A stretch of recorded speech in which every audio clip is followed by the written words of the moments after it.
ما ننسخ من آية أو ننسها نأت بخير منها أو مثلها ألم تعلم أن الله على كل شيء قدير. സൂറത്തുൽ ബഖറയിലെ 106-ാമത്തെ ആയത്താണ് ഇപ്പോൾ ഓതി കേൾപ്പിച്ചത്. ഈ ആയത്തിൽ നാം പാലിക്കേണ്ട ഏതാനും ചില നിയമങ്ങൾ ഓർമ്മപ്പെടുത്തുന്നു. ഒന്നാമതായി മനൻസഖ്, ഇവിടെ അൽ ഇഖ്ഫാഉൽ ഹഖീഖിയാണ് നിയമം. സുക്കൂനുള്ള നൂന് ശേഷം നൂന് വന്നു. സുക്കൂനുള്ള നൂനിൻ്റെ ശബ്ദം അവ്യക്തമാക്കി മണിച്ചുകൊണ്ട് ഓതേണ്ടതാണ്. കൂടാതെ ഖാഇനെ കനപ്പിക്കേണ്ടതാണ്. മനൻസഖ്, ഇതിനാണ് അൽ ഇസ്തിഅ്ലാ എന്ന് പറയുക. ഔ നൂൻസിഹ, ഇവിടെയും അൽ ഇഖ്ഫാഉൽ ഹഖീഖിയാണ് നിയമം. നഅതി ബിഖൈരിൻ മിൻഹ, തൻവീന് ശേഷം മീം വന്നു. അൽ ഇദ്ഗാം ബിഗുന്നയാണ് നിയമം. തൻവീനിൻ്റെ ശബ്ദം മീമിൽ ലയിപ്പിച്ച് മണിച്ചുകൊണ്ട് ഓതേണ്ടതാണ്. മിൻഹ ഔ മിസ്ലിഹ, ഇവിടെ 4 or 5 ഖദ്ർ ദീർഘിപ്പിക്കേണ്ടതാണ്. അൽ മദ്ദുൽ മുൻഫസിലാണ് നിയമം. അലം തഅലം അന്നല്ലാഹ, ഷദ്ദുള്ള നൂനായത് കൊണ്ട് തന്നെ 2 ഖദ്ർ മണിക്കേണ്ടതാണ്. അലാ കുല്ലി ഷൈഇൻ ഖദീർ, തൻവീന് ശേഷം ഖാഫ് വന്നു. അൽ ഇഖ്ഫാഉൽ ഹഖീഖിയാണ് നിയമം. തൻവീൻ്റെ ശബ്ദം അവ്യക്തമാക്കി മണിച്ചുകൊണ്ട് ഓതേണ്ടതാണ്. കൂടാതെ മണിക്കുമ്പോൾ തഫ്ഹീമും ഉണ്ടാകേണ്ടതാണ്. കാരണം ഖാഫ് ഇസ്തിഅ്ലാഇൻ്റെ അക്ഷരങ്ങളിൽ പെട്ടതാണ്. കനപ്പിക്കേണ്ട അക്ഷരമാണ് ഖാഫ്. അലാ കുല്ലി ഷൈഇൻ ഖദീർ. ഒന്നുകൂടി നമുക്ക് ഈ ആയത്ത് പൂർണ്ണമായും കേൾക്കാം. ما ننسخ من آية أو ننسها نأت بخير منها أو مثلها ألم تعلم أن الله على كل شيء قدير. السلام عليكم ورحمة الله وبركاته. الحمد لله رب العالمين والصلاة والسلام على أشرف الأنبياء والمرسلين نبينا محمد وعلى آله وصحابته أجمعين أما بعد. സഹോദരങ്ങളെ, നമ്മുടെ പഠനം സൂറത്തുൽ ബഖറയിലെ 106-ാമത്തെ ആയത്തിലേക്ക് കടക്കുകയാണ്. أعوذ بالله من الشيطان الرجيم. ما ننسخ من آية أو ننسها نأت بخير منها أو مثلها ألم تعلم أن الله على كل شيء قدير. ഇവിടെ ഈ ആയത്തിൽ പരാമർശിച്ച വാക്കാർത്ഥങ്ങൾ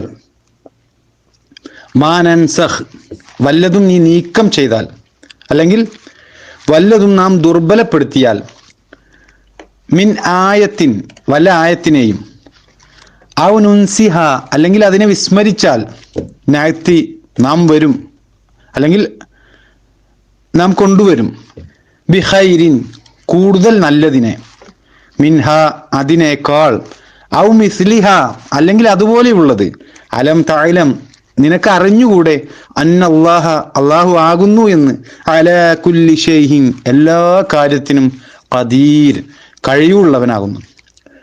അപ്പോൾ ഈ വാക്കാർത്ഥങ്ങൾ ചേർത്ത് കഴിഞ്ഞാൽ ഈ ആയത്തിന്റെ അർത്ഥം, വല്ല ആയത്തും നാം ദുർബലപ്പെടുത്തുകയോ വിസ്മരിപ്പിക്കുകയോ ചെയ്യുകയാണെങ്കിൽ അതിനേക്കാൾ ഉത്തമമായതോ അതിന് തുല്യമായതോ നാം കൊണ്ടുവരുന്നതാണ്. നിനക്കറിഞ്ഞുകൂടെ അള്ളാഹു എല്ലാ കാര്യത്തിനും കഴിവുള്ളവനാണെന്ന്. ഇതാണ് ഈ ആയത്തിന്റെ അർത്ഥം. സഹോദരങ്ങൾ, ഇവിടെ ഈ ആയത്തിൽ അള്ളാഹു സുബ്ഹാനഹു വ തആല യഹൂദികളുടെ മറ്റൊരു ദുഷ്പ്രചരണത്തിന് മറുപടി കൊടുക്കുകയാണ്. അതായത് മദീനയിൽ ഇസ്ലാം സ്വീകരിച്ച ആളുകൾക്കിടയിൽ അവരുടെ ഹൃദയങ്ങളിൽ ഈ യഹൂദികൾ ചില സംശയങ്ങൾ വളർത്തിയിടുവാൻ ശ്രമിച്ചപ്പോൾ അതിന് വ്യക്തമായ മറുപടി നൽകിയ സൂക്തമാണ് സൂറത്തുൽ ബഖറയുടെ 106-ാമത്തെയും 107-ാമത്തെയും ആയത്തുകൾ. എന്താണ് ഈ യഹൂദികൾ അവിടെ ചെയ്തത്?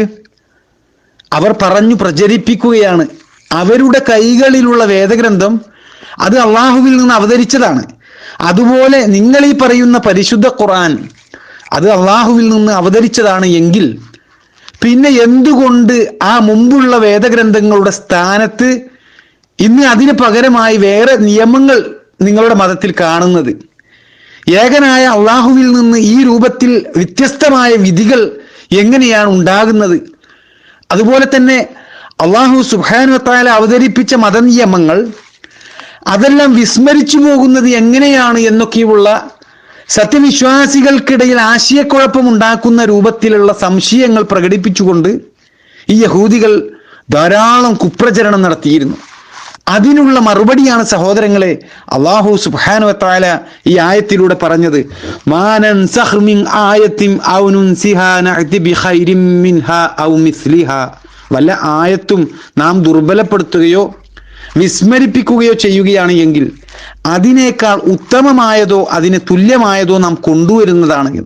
അതായത് തൗറാത്തിലെ ചില നിയമങ്ങൾ അത് പരിശുദ്ധ ഖുർആൻ നസ്ഖ് ചെയ്തപ്പോൾ അഥവാ ഈ നിയമങ്ങൾ ദുർബലപ്പെടുത്തിയപ്പോൾ അതിനേക്കാൾ കൂടുതൽ മെച്ചപ്പെട്ട അല്ലെങ്കിൽ യുക്തമായ നിയമങ്ങളാണ് അല്ലാഹു സുബ്ഹാനഹു വ തആല പരിശുദ്ധ ഖുർആനിലൂടെ നടപ്പിലാക്കിയത്.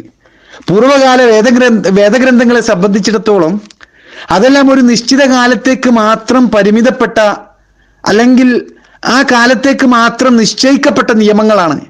എന്നാൽ പരിശുദ്ധ ഖുർആൻ അത് ലോകാവസാനം വരെ നിലനിൽക്കേണ്ട ഒരു ഗ്രന്ഥമാണ്. അതുകൊണ്ട് തന്നെ ഈ ഗ്രന്ഥത്തിലെ നിയമങ്ങൾ അത് സ്ഥിരമായതും ഏത് കാലഘട്ടത്തിലേക്ക് യോജിച്ചതുമായിരിക്കണം എന്നതാണ് അതിൻ്റെ യുക്തി എന്ന് നമ്മൾ മനസ്സിലാക്കണം. അതുകൊണ്ട് തന്നെ ബുദ്ധിപരമായും സാമൂഹികമായും ഏറെ പക്വതയും പാകതയും സമ്പൂർണവുമായ മതവിധികളാണ് അല്ലാഹു സുബ്ഹാനഹു വ തആല പരിശുദ്ധ ഖുർആനിലൂടെ അവതരിപ്പിച്ചിട്ടുള്ളത്. ഈ ലോകത്തിൻ്റെ പൊതുവായുള്ള നന്മകൾ പരിഗണിച്ചുകൊണ്ട് പ്രായോഗികമായ മനുഷ്യ നന്മയുടെ താല്പര്യം എന്താണെന്ന് അറിഞ്ഞുകൊണ്ട് തന്നെ മനുഷ്യന് ആവശ്യമായ നിയമങ്ങൾ നിർമ്മിക്കാൻ കഴിവുള്ളവനാണ് അല്ലാഹു സുബ്ഹാനഹു വ തആല. ഈ കാര്യം ഓർമ്മിപ്പിച്ചുകൊണ്ടാണ് അല്ലാഹു സുബ്ഹാനഹു വ തആല ഈ ആയത്ത് അവസാനിപ്പിക്കുന്നത്. അലം തഅലം അന്നല്ലാഹ അലാ കുല്ലി ഷൈഇൻ ഖദീർ. നിനക്കറിഞ്ഞുകൂടെ അല്ലാഹു എല്ലാ കാര്യത്തിനും കഴിവുള്ളവനാണെന്ന്. സഹോദരങ്ങളെ, ഇവിടെ ഈ ആയത്തിലൂടെ അല്ലാഹു സുബ്ഹാനഹു വ തആല വ്യക്തമാക്കിയ ചില വിഷയങ്ങൾ, നസ്ഖ് പോലെയുള്ള വിഷയങ്ങൾ, അതിനെക്കുറിച്ചൊക്കെ അല്പം വിശദമായി തന്നെ നമ്മൾ ഈ ആയത്ത് ചർച്ച ചെയ്യുമ്പോൾ പഠിക്കേണ്ട കാര്യങ്ങളാണ്. ഇൻഷാ അല്ലാഹ് ആ വിഷയങ്ങൾ നമുക്ക് അടുത്ത ക്ലാസ്സിൽ വിശദമായി തന്നെ ചർച്ച ചെയ്യാം. ഇവിടെ ഈ ആയത്തിന്റെ 1-ാമത്തെ ക്ലാസ് അവസാനിപ്പിക്കുകയാണ്. അല്ലാഹു സുബ്ഹാനഹു വ തആല അവന്റെ ദീനിനെ കുറിച്ച് കൂടുതൽ കാര്യങ്ങൾ പഠിക്കുവാനും അത് സ്വന്തത്തിനും അതുപോലെ തന്നെ നമ്മളിലൂടെ നമ്മുടെ കുടുംബത്തിനും സമൂഹത്തിനുമൊക്കെ ഇരു ലോകത്തേക്കും ഉപകാരപ്പെടുന്ന രൂപത്തിലാക്കി മാറ്റുവാനും നമുക്ക് ഏവർക്കും തൗഫീഖ് നൽകി അല്ലാഹു സുബ്ഹാനഹു വ തആല അനുഗ്രഹിക്കുമാറാകട്ടെ.